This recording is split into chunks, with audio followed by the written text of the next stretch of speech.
Several times a week, Bertoldo insisted they go to the churches to continue drawing from the masters.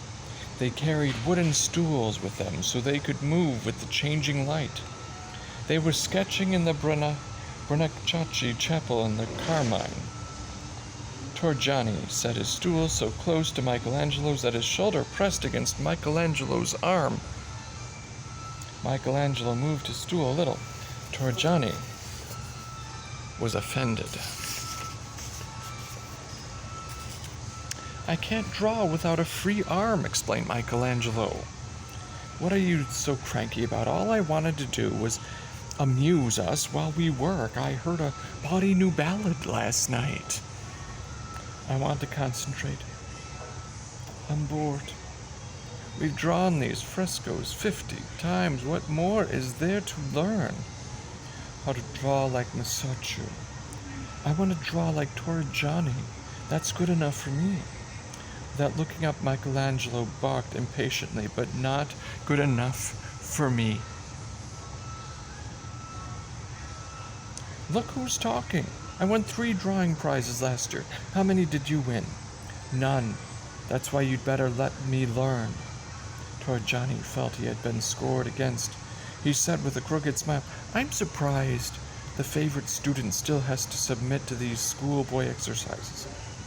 Copying Masaccio is not a schoolboy exercise, except to a schoolboy mind." "Oh, so now your mind is better than mine," flaring. I thought it was only your drawing hand." "If you could draw, you would know there is no difference. And if you could do anything else but draw, you would know how little you are alive. It's as they say, little man, little life, big man, big life. Big man, big word, big wind." Torrigiani was furious. Michelangelo swiveled on his stool to face the painting by Filippino Lippi at the Emperor's son, whom St. Peter had raised from the dead, the one for which Granacci had posed when he was 13. Torrigiani pushed his stool around so that he could stare head on at Michelangelo. "You meant that as an insult."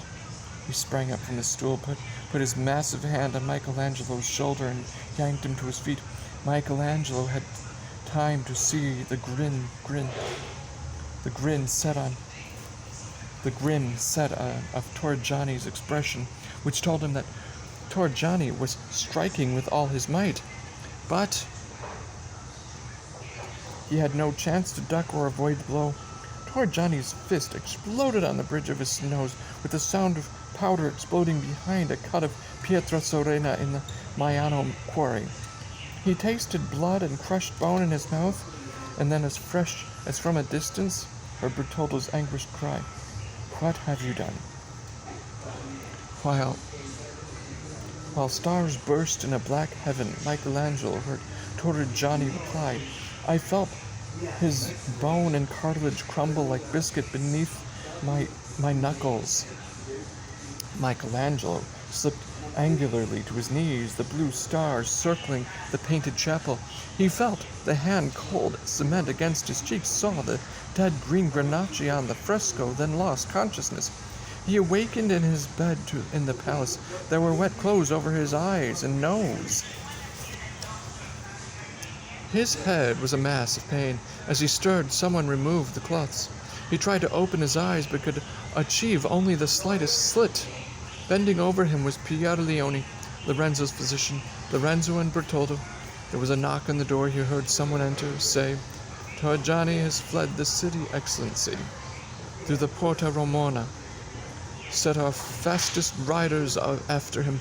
I'll lock him in the stocks with his back against the Signoria wall." Michelangelo let his lids fall again. The doctor resettled him on the pillow, wiped his mouth, then began exploring his face with his fingers. The bridge of his nose is crushed. The bone splinters may take as long as a year to work their way out. The passage is completely closed now. Later, if he's lucky, he'll be able to breathe through it again. He slipped an arm under Michelangelo's shoulder, raised him slightly, and pressed up a cup to his lips. "Drink. It will put you to sleep. When you awake, the pain will be less." It was torture to open his lips, but he gulped down the warm herb tea.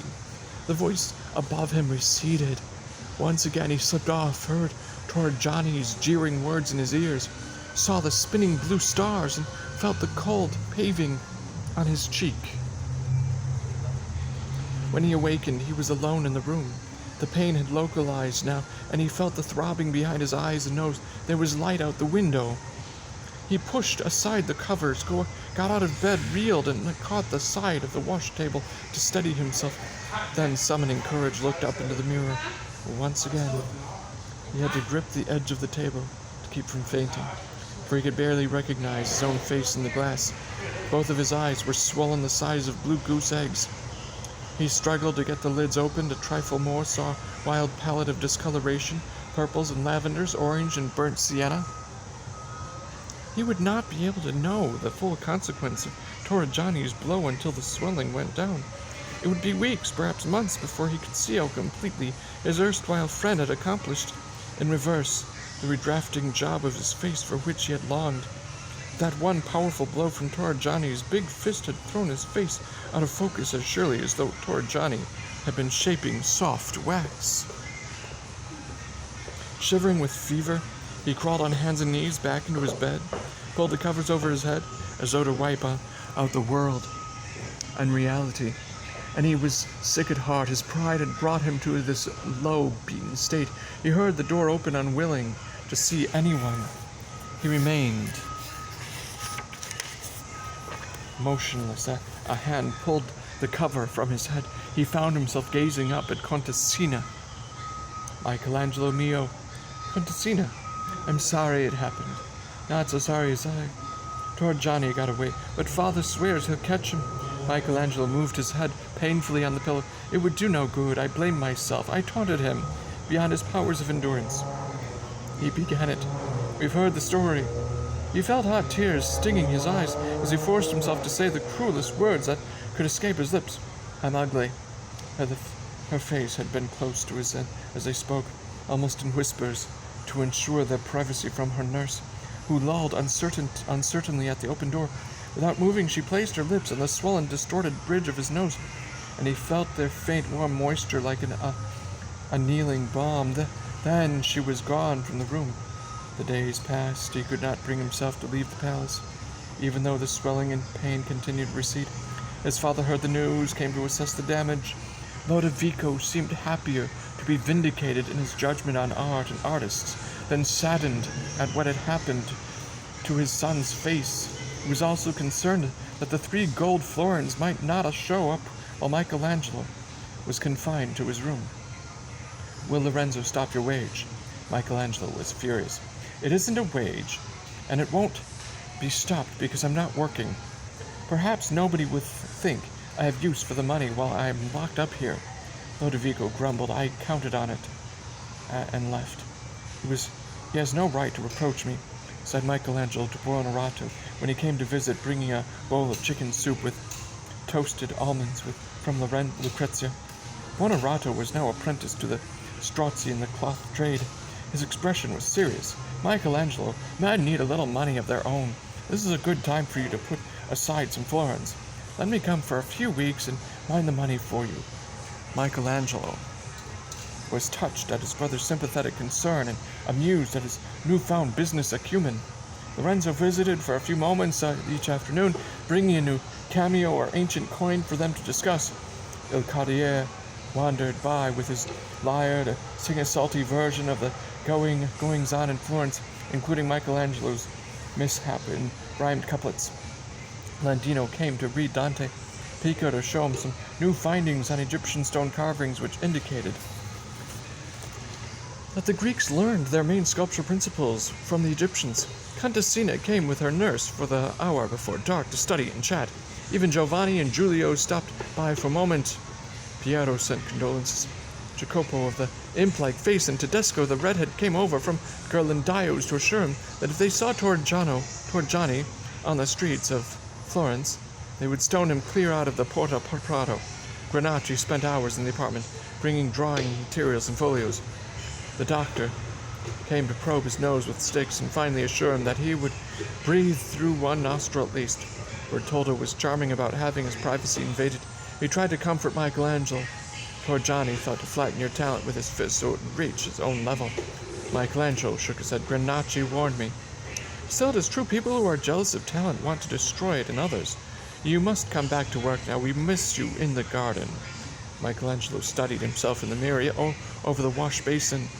The bridge of his nose had been caved in permanently, with a massive hump in the middle. The nose careened from the corner of his right eye toward the left corner of his mouth, wiping out whatever symmetry it had had before. He winced. What a botched up piece of sculpture! The stone was soft and filled with holes. It shattered at the first blow of the hammer. Now it is spoiled, without balance or design, scarred like an abandoned quarry in a mountainside. I was never much to look at, but how I loathe this crushed in view of myself. He was filled with a bitter despair. It would truly be the ugly sculptor trying to create beautiful marbles.